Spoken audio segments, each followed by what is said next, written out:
করেছিস সেখানে কি করেছিস বন্ধুরা দেখো দড়ি দিয়ে এর মধ্যে মানে এই যে এগুলো হচ্ছে সেই শলাকাঠি বলে, এর মধ্যে দড়ি বিছিয়ে দিয়েছে আর এর মধ্যে দিয়েছে মুড়ি ছড়িয়েছে। ওর বুদ্ধি দেখো শুধু। আর ওদের ওইখানে পায়রা আছে অনেকগুলো, আয় আয় করে ডাকলেই চলে আসে, তো মুড়িগুলো খেতে আসবে, দিয়ে এই দড়ির মধ্যে হয়তো পায়ে লেগে বা ডানায় লেগে জড়িয়ে যাবে, বুঝলে? বুদ্ধি দেখো। তোকে কে দিয়েছে এই বুদ্ধিটা? আমি বুঝতেই পারি না যে ওর এত বুদ্ধি কোথা থেকে আসে। ও যে বলল দাদু, পুরো মিথ্যে কথা, বাবা এই বিষয়ে ওকে কিচ্ছু বলেনি, জানি।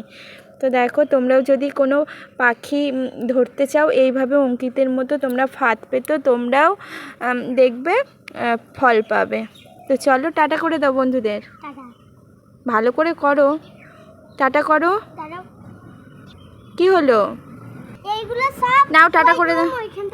হ্যাঁ টাটা, এই তো দেখিয়েছি। আরে দেখো মুড়ি দিয়েছে, টাটা করে দাও।